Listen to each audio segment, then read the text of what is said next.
We can start with the Mangala Charan, Prabhu. Yes. Om Akyana Timirandasya Gyananjana Shrakya Chakshuram Militam Yena Tasmai Shri Guruve Namah Shri Chaitanya Manobhistam Stapitam Yena Bhutale Swayam Rupa Kadamayam Dadati Sapatantikam Vandeham Shri Guru Shri Yuta Padagamalam Shri Gurun Vaishnavamsha Shri Rupam Sagajatam Sahagana Raghunathavitam Tam Shijivam Sadvaitam Savadutam Varijana Saitam Krishna Chaitanya Devam Shri Radha Krishna Padan Sahagana Lalita Shri Vishakhavitam Shya He Krishna Karuna Sindhu Dinabandhu Jagatpate Gopesh Gopika Kanta Radha Kanta Namostute Tapta Kanchana Gaurangi Radhe Vrindavaneshwari Vishvanu Sute Devi Paranami Hari Priye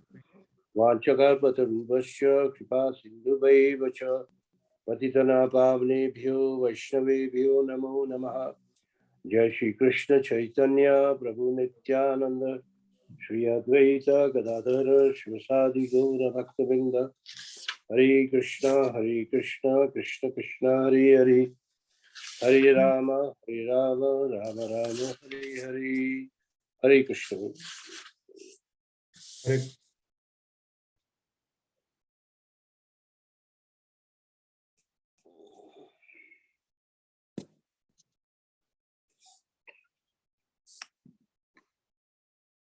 Should we start or you wait for others first?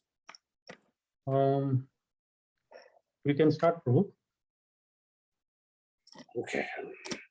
Narayan Namaskrityam Naram Chaiva Naruttamam Devim Saraswatim Vyasam Tato Jayamudiriyeta Nataprayeshva Bhadreshu Nityam Bhagavata Seviya Bhagavate Utam Shloke Bhakti Bhautina Ishtaki Om Namo Bhagavate Vasudevaya Om Namo Bhagavate Vasudevaya Om Namo Bhagavate Vasudevaya. Reading from first canto, chapter 7, verse number 40. So welcome everyone for the Srimad Bhagavatam class for today. The Sanskrit is like this, as follows. Sutta vacha evam parikshata dharmam partha krishnena chodita naichat dhantum guru shutam yadyapi atmahanam mahan. Translation and purport by His Divine Grace. A.C. Bhaktivedanta Swami Srila Prabhupada, Srila Prabhupada Ki Jai. Sutta Goswami said, although Krishna, who was examining Arjun in religion, encouraged Arjun to kill the son of Dronacharya, Arjun, a great soul, did not like the idea of killing him, although Ashwatthama was a heinous murderer of Arjun's family member. Somebody likes to read the purport, or I read? Somebody likes to read? Hare Krishna, Prabhu. I can read. Okay, yes. Purport by His Divine Grace A.C. Bhaktivedanta Swami Prabhupada Ki Jai. Arjuna was a great soul, undoubtedly, which is proved here also. He is encouraged herein personally by the Lord to kill the son of Drona. But Arjuna considered that son of his great teacher should be spared, for he appears to be the son of Dronacharya, even though he is an unworthy son, having done all sorts of heinous acts whimsically for no one's benefit. Lord Krishna engaged Arjuna outwardly just to test Arjuna's sense of duty. It is not that Arjuna was incomplete in the sense of his duty, nor was Lord Sri Krishna unaware of Arjuna's sense of duty. But Lord Sri Krishna puts to the test many of his pure devotees just to magnify the sense of duty. The gopis were put to such tests as well. Prahlada Maharaja also was put to such a test. All pure devotees come out successful in the respective tests by the Lord. Hare Krishna. Thank you. Hare Krishna. So we are reading how the son of Drona is brought in front of Draupadi. And in this verse is very clear that Krishna is telling Arjuna to kill him, kill Ashwatthama, for the heinous things which he has done, which are not at all suitable for a Brahmin. Brahmin does not do such activities. In another lecture, Sri Prabhupada explains that it's not that a Brahmin's son is a Brahmin unless he's trained as a Brahmin. So in this case, we find that though he's a son of a great Brahmin, Dronacharya, but he's acted less than even Chandala, very low character. He was to kill children in sleep or to murder someone without weapons. And do all these activities does not befit a Kshatriya or a Brahmana. Brahmana will never do this. Anyway, Sri Prabhupada explains that Arjuna is a great soul, without a doubt, and it will be proved in this verse that Krishna has already ordered. But what is the feeling of Arjuna? Arjuna by nature is very, very compassionate. The word Arjuna in Sanskrit means a very straightforward person, very simple and straightforward person. That is the meaning of the word Arjuna. And he was, what his name is what he was. And in many questions he asked in Bhagavad Gita, we find Arjuna is very, very great. In the first chapter of Bhagavad Gita, he's speaking a lot of sense, though his compassion was misplaced. But he is giving reasons that if the war takes place, his killing is done, then what will be the after effects, which were all right. In the beginning of the second chapter, Krishna is even wondering what is wrong with Arjuna. So in one of the verse, Krishna says, Kutashtam, from whereupon have you got all these impurities? It's nothing but a petty. Hridaya Durbliyam. It's nothing but the weakness of heart that you are showing. Stop this and act. So we find that Arjuna was thinking much, much deeper of so many things which are going to happen if everyone is killed. And we later understand that actually he was put into illusion by Krishna. And later when the illusion was removed, Arjuna was the way he was. And he acted as per the wishes of Krishna. And he was a fully surrendered soul.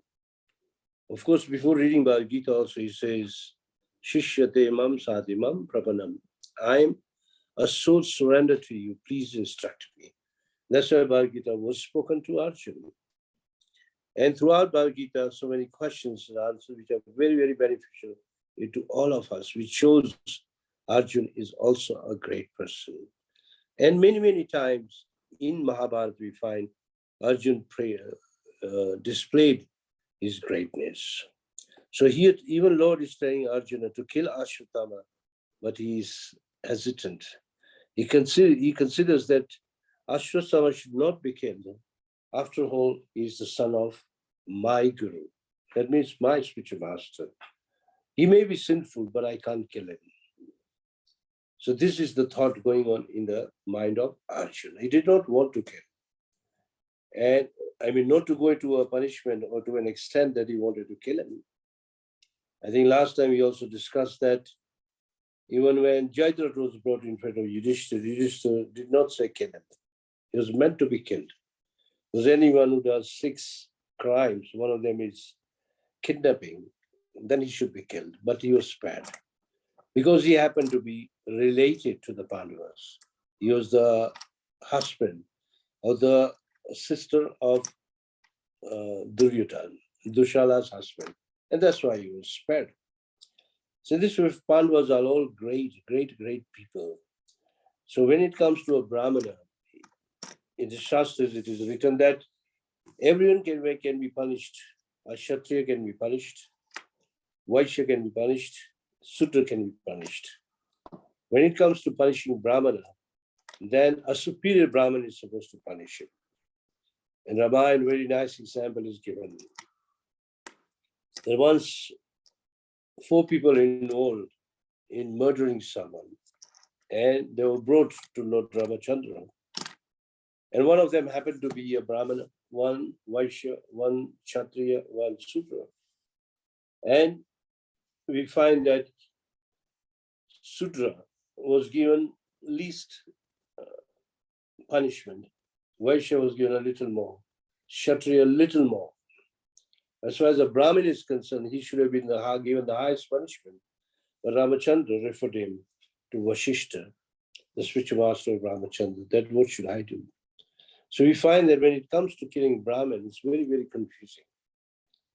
Though he is not a Brahmin, he's a Brahmin Bandhu. Prabhupada says there is a Brahmin and there's a Brahmin Bandhu. Brahmin Bandhu means one who is born in a Brahmin family. And such a Brahmin family has to be, can be respected externally, but not properly. Real respect is meant, or real respect is accorded to a real Brahmana. A Brahmana is to be respected properly. Whereas general in the Indian community, they respect all the Brahmanas, even Brahmin Bandhus they will respect. But really speaking, Brahmin Bandhu is not a Brahmin. And if he is punished, there's nothing wrong. He's an unworthy son who had done many, many heinous activities. So when someone does heinous activities, now what heinous activities he did, we all know, that he murdered people in cold blood. And this is wrong. And he did this to please his captain, means Duryodhana, but that did not even please him. We find that when he killed the sons of the Pandavas, which he thought were the Pandavas, when he brought the heads, he brought it in front of Duryodhana, who was already lying flat because his girdle was broken. At that time, when he showed the heads, when he felt the heads were not like the Pandavas. And when he examined the heads, he was very angry, even upon Ashwatthama. What have you done?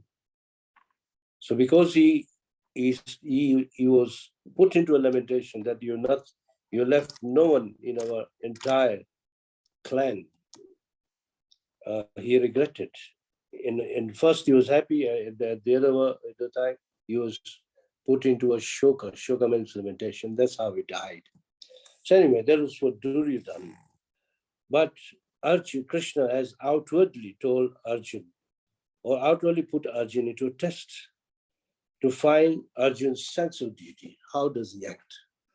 You'll find that even we devotees are sometimes put into such tests. And how we behave, how much successful we are, it depends on us. If we do our duty properly, then nothing wrong. But if we misbehave or we act in a way not as per the scripture injunctions, then what happens? That we can taint our reputation, and it can also affect our devotional service. So sometimes we find that we are put into a kind of a dilemma, whether to do this or whether to do that. And it becomes very, very confusing. But if one is engaged in devotional service, Krishna will help. And then Krishna will bring about a right decision. And a devotee will bring about a right and a proper successful results. Many, many examples are given in the Shastras, like the Pandavas. The Pandavas went through so many difficulties, but in all the difficulties, they remembered Krishna. This is how the Pandavas passed the test. Like here in the case, if you went a few verses behind, even before using the Brahmastra, the weapon, he, Arjun, contacts Krishna and even praise Krishna. And when Krishna instructed, okay, use it, then he did it. Otherwise, he was very hesitant, even using his Brahmastra, the weapon.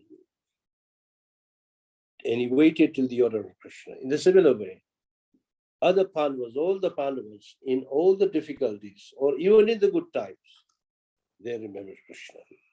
For example, if you read Srimad Bhagavatam or even Mahabharata, there's a great Rajsuya Yajna.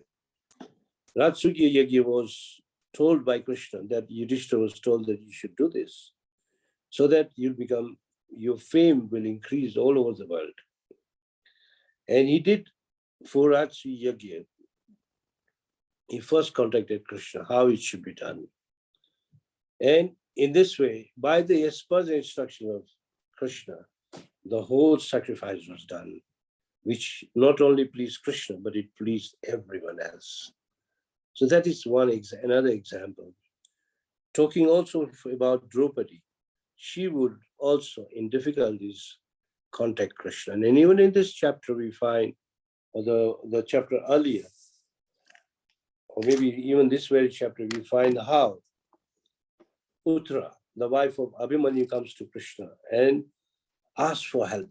In other words, Pandavas are always doing everything after getting in contact with Krishna. They'll not do anything without consulting Krishna.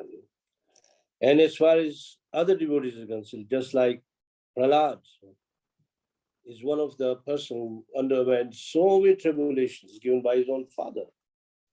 Prahlad was put into difficulties one after another.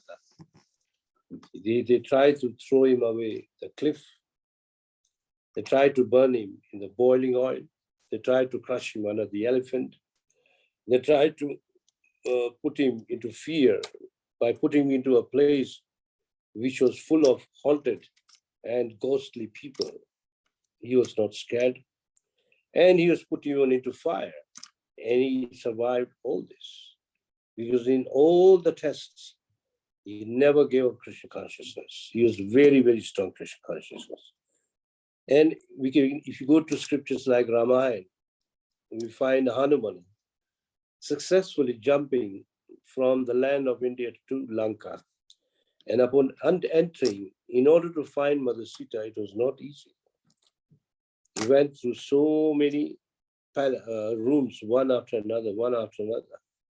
And he saw so many different women. At last he came to Mandodari, the wife of Ravan. And he thought maybe this is Sita, because he had never seen Sita. But using his intelligence, he realized it can't be Sita, because Mandodari was fully dressed very nicely, like a typical queen.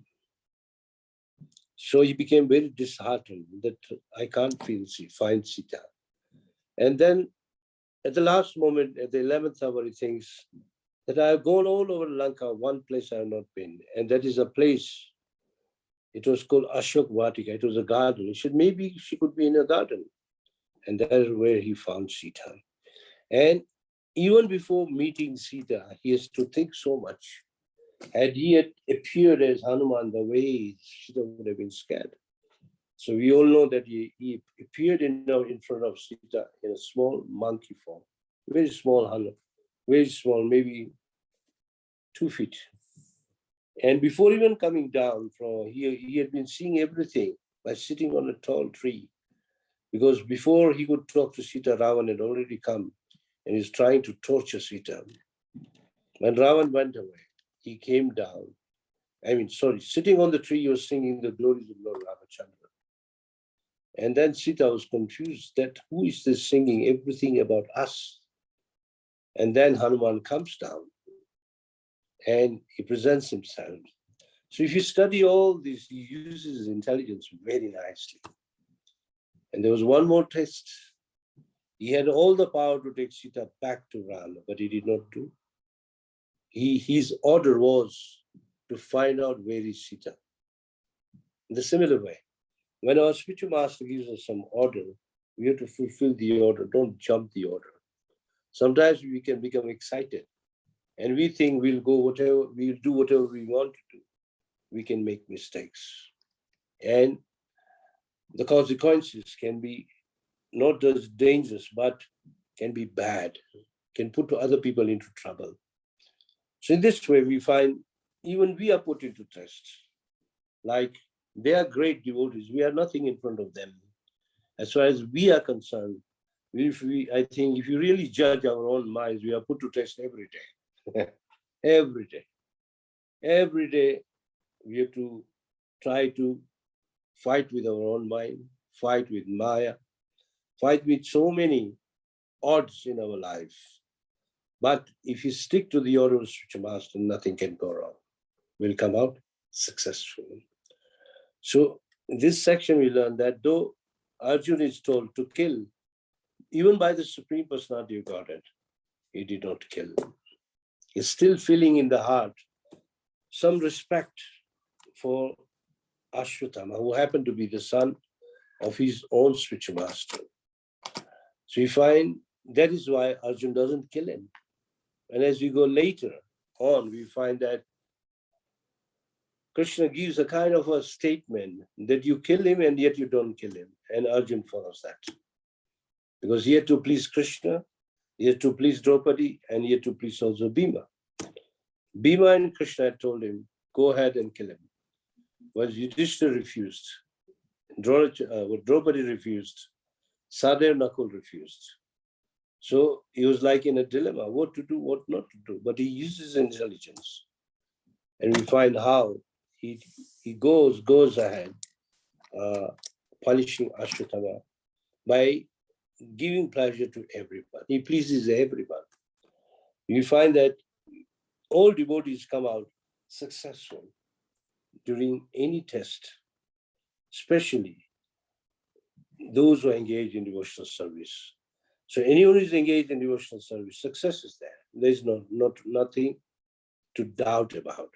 For example, like Dhruva, when he went to the forest, he was examined first by Narad Muni to see whether he is going to be successful or whether he is fit enough to get the darshan. So in the beginning, Narad Muni tells Dhruva, go back. It's not the age for performing tapa. And you can't withstand this life of tapa in the forest. You're just a young boy. Second thing, Narad Muni also said that sometimes our mothers scold us. We should not take it negatively. Just go back. And this is the age to play with toys, not to perform austerities. The austerities is meant for sages, not for a boy like you. And the answer of what he called Dhruva was very nice. Dhruva at once said, whatever you're saying is true, but if you cannot help me how to attain the lotus feet of Lord Hari, I'm not going to go back. So seeing this determination, Narad was very pleased. And then he instructs. Just like in Bhagavad Gita, we find that even before the instructions of Bhagavad Gita start, I think it's 2:10, Krishna tells Arjuna that you're lamenting for those which you should not lament. You're talking like a pandit, but a pandit does not lament for a living or a dead person. Asochansa, sochansa, pragya badamsa, bhashasi, gatasumsa, gatasumsa, natu sochanti pandita. Very nice words. So till that verse, Krishna is not instructed him. But after that verse, Krishna actually instructs. So sometimes we devotees or those who engage in devotional service do go through so many difficulties. But each difficulty is actually meant to mold us into devotional service. So we should learn a lesson from here that even when we are put into difficulties, extreme difficulties, then we should tolerate it, come out of it, and do not give up our devotional service in any sphere of our life. Then success is waiting for us. But if we are not tolerant and we try to adapt our own means or try to obey our whimsical mind, then we will not be successful. Bhakti begins, as Rupa Goswami explains, by accepting the lotus feet of the spiritual master. Ado Guru Pada Ashrayam. Once we accept the spiritual master, then we actually belong to the spiritual master. We are not independent. But if we try to think that I can do anything independently, whimsically, then that is not right. We should do what the spiritual master says. And even if the spiritual master is not in front of you, the Shastra is there. And Guru Sadhu Shastra, devotees are there. Ask them, am I acting properly? Am I doing properly? Then what happens? We'll get directions from everything. In the Chaitanya Charitamrita, while Chaitanya Mahaprabhu explaining to Rupa Goswami, he gives very nice instruction. If you go to Madhya Lila, I think it's chapter 19. He explains in this way that the living entity is very tiny, 1 to the 10,000 sizes, tip of the hand. And there are so many living entities, different species, 8.4 million species. And different beings have different bodies. But among them, the humans are good. And amongst humans, those who follow Varnashram Dharma or Sanatana Dharma are the better. Still better are the Brahmanas, and still better are those who are dedicated in the service of Narayan. And the best are those who become devotees of Krishna. And Chaitanya Mahaprabhu further also explains that we've been wandering in these living entities from different species. Even sometimes we become even a Brahmin. But if you don't surrender to Krishna, there's no chance of coming out of this wandering.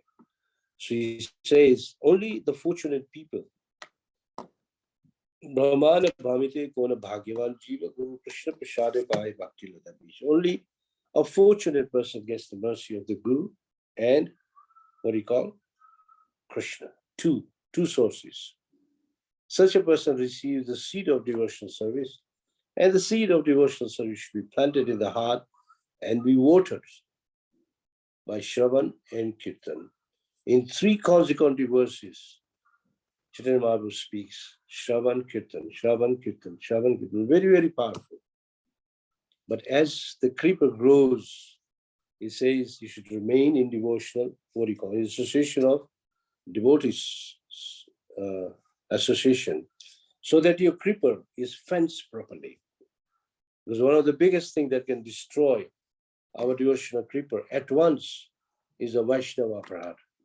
If you commit offense to Vaishnavas, especially pure devotees, and those are especially preaching devotees, then our creeper can be trampled by a mad elephant. If you allow a mad elephant to enter your garden, if it's not fenced, then what happens? You ruin everything. So this is the warning Chaitanya Mahaprabhu gives. Otherwise, bhakti is so good that nothing can hinder bhakti. It can go straight to the feet of Krishna. So in this way, so much explanation is given in that section of Sri Chaitanya Charitamrita, which can also be read in Srila Prabhupada's the teachings of Lord Chaitanya. There's a whole chapter of it in a very simple, concise way. If you want to read verse by verse, you can read Chaitanya Charitamrita. So we find that throughout the scriptures, devotees are put into trouble, anxieties, even to extreme difficulties, but yet devotees come out of it. For example, Sudama, very, very poor. Even when his wife is saying, please go to Krishna, he does not. He's not ready. He says, how can I go to back? Krishna knows everything. Till the wife insists that if you don't go for yourself or for myself, go for the children. Then he prepares himself to go. So even in extreme difficulties, devotee does not ask anything from Krishna. He bears it. We all know the Leela of Rukma Das Prabhuji and Sanatana Goswami, that when they became Babajis while living in Brajada, and they live a very, very simple life. So one day some big day was coming, and Rukma Goswami was thinking that I wish I had many, many different foodstuffs. I would prepare a nice feast and offer it or share it to my elder brother, Sanatana Goswami. While he was just thinking like that, a small girl comes with a plate of so many items. He says, Baba, if you can prepare something nice for Krishna and offer to Krishna. And she went away. So he prepared the best items and offered to Krishna and brought it to Sanatana Goswami. And Sanatana Goswami was shocked to see so many items. He said, how did you prepare all this? He says, some girl brought it for me. And I cooked it myself. I prepared everything. And then Sanatana Goswami asked a question. Did you pray to Krishna for all this? He said, yes. He said, then that girl was not a girl. That was Radharani herself. So first thing Sanatana Goswami did is to give him a slap. Of course, it was a slap with love. Don't ever ask anything from anyone. When you already surrender to Krishna, Krishna is your master. Prabhupada says, just like an animal who is guarded by A good master has nothing to worry. But at the same time, the animal is not independent, or a servant is not independent. In a similar way, when we are surrendered to Krishna, then there is nothing we have to ask from Krishna. Krishna will take care of everything. In this way, we become very, very, what do you call, we progress very fast and we become purer day by day by day. Devotional service is not all that easy as it seems. It's actually very difficult. As we progress and progress and progress, so many challenges come from nowhere. And yet we have to go through all this till we attain success. So success is sure. Here Srila Prabhupada says that a devotee, in the purport Srila Prabhupada says that Krishna puts his devotee into trouble, or he puts him into a test just to magnify his sense of duty. Because when the devotees act, from then we can learn, oh, like this we should act. Take the life of Srila Prabhupada. He went through so many difficulties. You name them, even while he was in India, and even while he was going to America, or while in America. Very difficult, one after another. And if you were in the place of Prabhupada, we would have just left everything and gone back to India. Or maybe we would have become more or less frozen. We couldn't have done anything more. But Prabhupada had that driving power that I must fulfill the orders of my spiritual master. So don't think even Prabhupada was not put into test. He was. But Prabhupada's faith was so strong that even in difficulty, he knew that Krishna is punishing me and is examining me, so I should do my best. So you find that in difficulties, we have to become more Krishna conscious. So generally, most devotees in difficulties, what do? They chant extra rounds, they do more reading, they do a lot of listening, Bhagavatam, Bhagavad Gita, especially Bhagavatam and Bhagavad Gita, which keeps them very, very strong. So even if the difficulties come, they can actually face it. So we can learn a lot from this verse, how Arjuna is put into test, and later on how Arjuna comes out successfully. He pleases everyone. He pleases Krishna, he pleases Bhima, he pleases Draupadi, he pleases others, all Pandavas and the rest. So we all have to be ready for the test. So if I were to ask a question, are you ready for a test? What would you answer? It's a question from my side.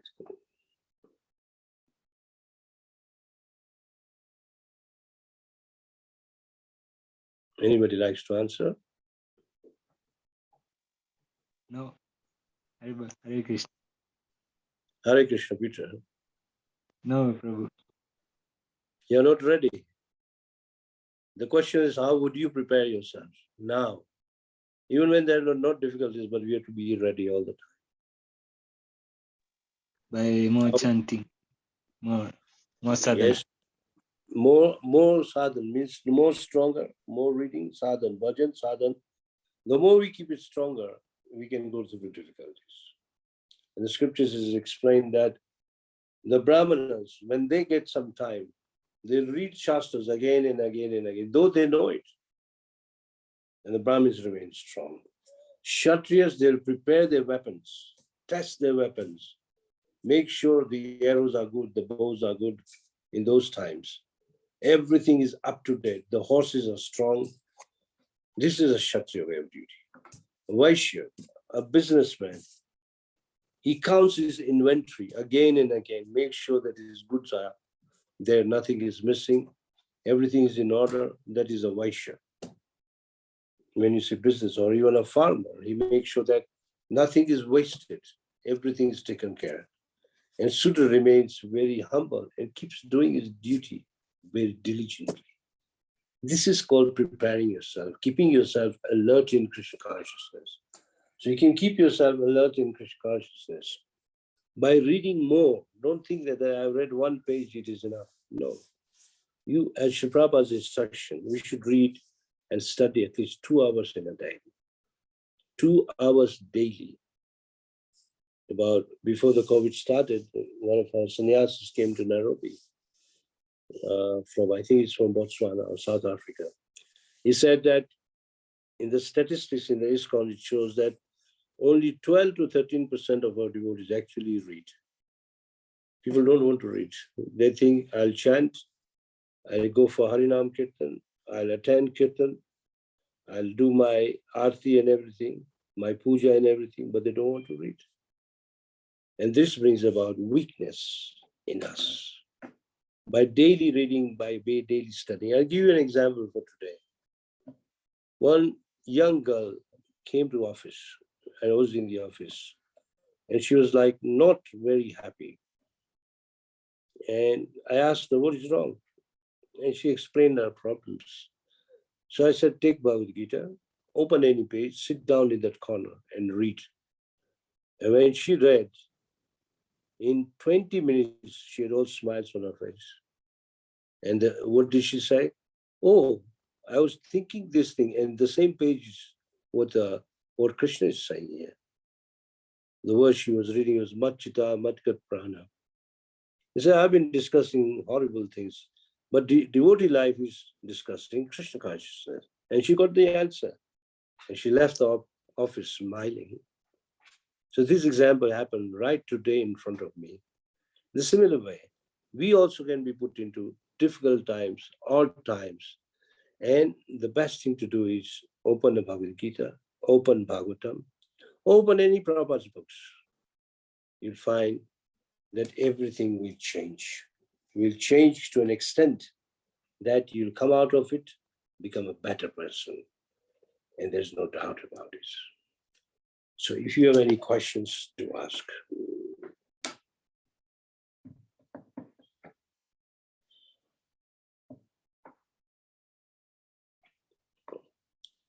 No questions today?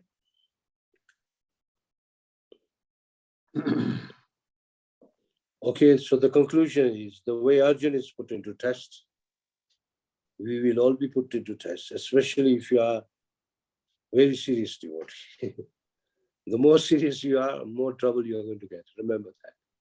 Because as you become serious in devotional service, Krishna puts so many obstacles. Yes, somebody called Sandhya Mataji. Hare Krishna, Prabhuji. Hare Krishna. Hare Krishna. Prabhuji, I think you had kind of started answering that question yourself, actually. Of course, this is like part of Krishna Leela that Arjun, a great warrior, would come across a situation where 5 of his, they are his kind of children would be killed. So, I mean, we are not warriors, but I suppose this must mean that we could go through a similar situation like Arjun, where we would lose something, because apparently they say there's no bigger sorrow than losing a child. But here he is lost not only 5, but also Abhimanyu. So much loss, so much loss. How would we cope with that situation? Are they trying to kind of teach us that when in such a situation, we should, of course, count the losses that we are going through, but control our anger, not fall out? Because I recently lost my brother, and when you were asking who's ready for the test, I could never have said, and probably even in a million years, I think even if I became a really serious devotee, I don't think I will ever be prepared for that kind of loss, or I would ever be able to forgive. I was blaming everyone in my family. I was really, literally spitting out poison at everyone when my brother died for no good reasons. My head just, everything in my head went wrong. Every thinking ability, capacity, everything was lost. And of course, I'm in senses now, which is about 6-7 months. And I'm then just hoping, I wish I was a bit calmer. But so is that what this really means that we could lose everything. And how would you prepare yourself? Is that what we should take from this, Prabhuji? Hare Krishna. Yes, indirectly, but directly, yeah, the message is that we should be prepared for even the worst. That's what this verse is saying. It's not that we are always going to get the best. We can even get the worst, but we should be ready for both of them. The world is full of duality. There's happiness, it can be distress, it can be cold, it can be heat. There can be honor, there can be dishonor. There can be gold, there can be stones. In all situations, there has to be sameness. Because if the sameness is not there, or a kind of will not progress. It's not only you. I heard many people losing their very dear ones. It's really like that. I go to preach to so many people, but when I lost my mother, it was really, really painful. Really painful. It is for 3 days. Then I recovered. She had to go anyway. She was elderly, and she had. But I was very attached, and she was attached to me because she has brought me or us into ISKCON. Accident happens or something happens, even if it does not concern you, but it happens in front of you, then you can become frustrated. That's why I'm saying remain prepared. In other words, the bottom line is Krishna is cause of all causes. Even if the worst happens, even in that worst situation, it's meant to teach you some lesson, what is good behind it. And eventually you'll find that whatever Krishna does is always for your own good. Is that okay, Mataji? Yes, Prabhuji. Hare Krishna. Yeah, when someone loses someone, then there's section in Bhagavatam and also in Bhagavad Gita which we should read. For example, if you can read the entire second chapter, it helps us very much in the difficult times. Very nice. And in the Bhagavatam, there are incidents like King Chitraketu is there, Ajamila is there, then story of Sri Yagna is there. All these are there to teach you to how to go through the difficult times. Or you take Ramayana also. Ramayana is actually Karuna Katha. Karuna means, in a way, it can make you cry and cry, whole Ramayana, except for little. So it actually gives a picture of this material world. There is a material world, nothing is actually permanent, and nothing is actually what we are looking, the way we are perceiving. It says, Ashukham Anityam. It's not a happy place to stay, and Anityam, everything is temporary. It gives you a kind of a detachment, and it gives you a kind of knowledge. And these two things come, especially in difficult times. And then actually why Krishna does this is to bring us closer to him. Sometimes people say, why Krishna gives so much trouble to Pandavas when the Pandavas are so dear to him? So that because when he punishes Pandavas and how they come out of it, we can learn that lesson and we can come out of it. It's okay, Mataji? Right. Thank you. Panchali Kara, yeah. Hare Krishna Prabhuji, please accept my humble obeisances.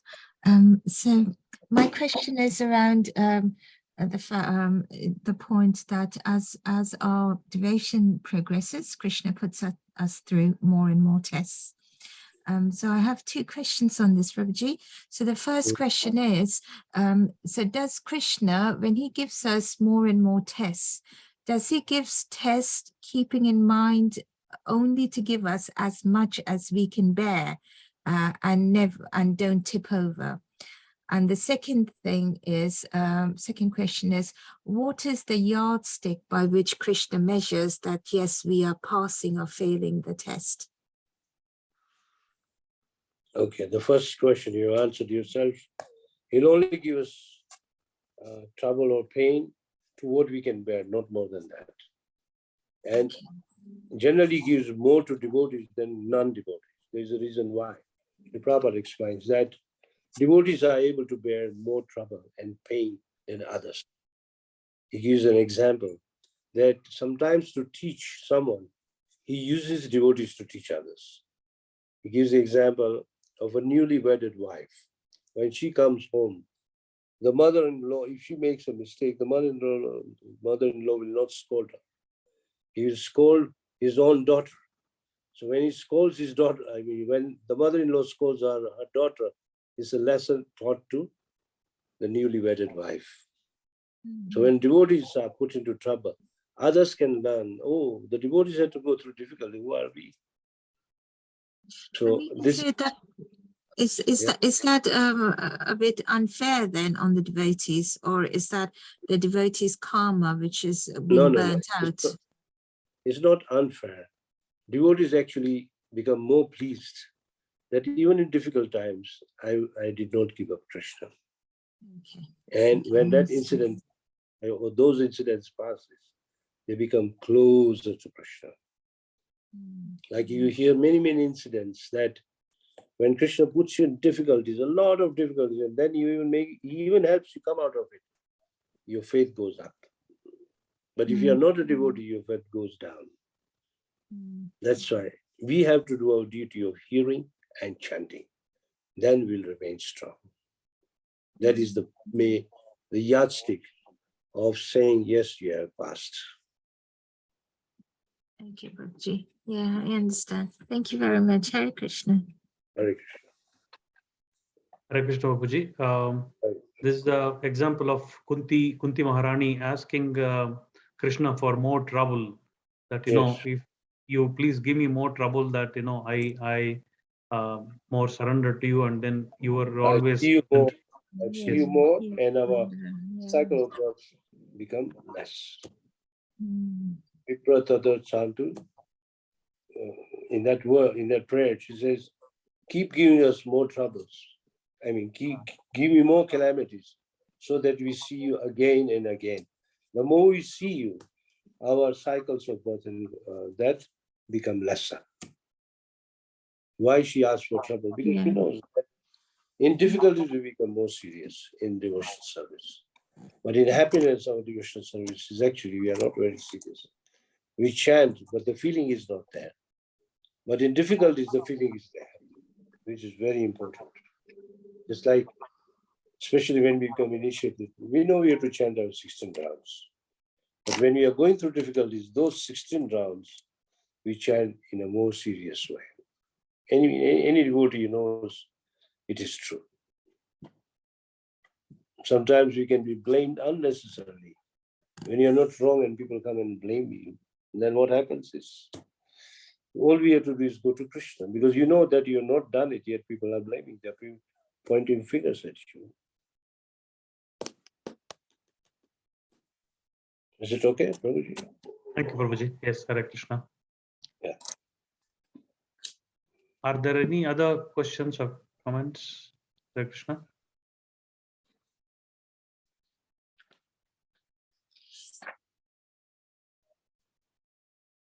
I think we can close the session, Prabhu. I request Prahlad Prabhu to close the session. Prahlad Prabhu. Haribol.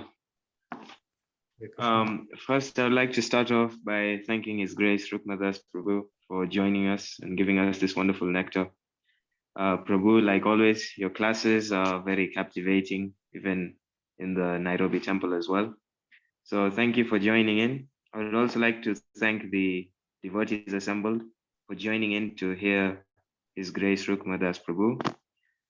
So Prabhu, on behalf of ISKCON Eldoret, we would like to thank you. So I'd like to kindly request all the devotees assembled to please chant the Hare Krishna Maha Mantra once for His Grace Rukma Das Prabhu.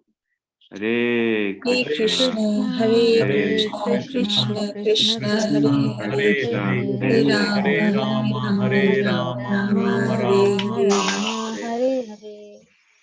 Vancha Kalpatarubyascha kripa kripa Pavanebhyo Vaishnavebhyo Namo Namaha. Srila Prabhupada ki. Jai. His Grace Rukma Das Prabhu ki. Jai. Gaur Pramanande. Hari Hari Bol. Hari Bol. Thank you, Prabhuji. Hare Krishna. Thank you, Thank Prabhuji. you, Thank you. Prabhuji. Hare Krishna. Hare Krishna. Thank you.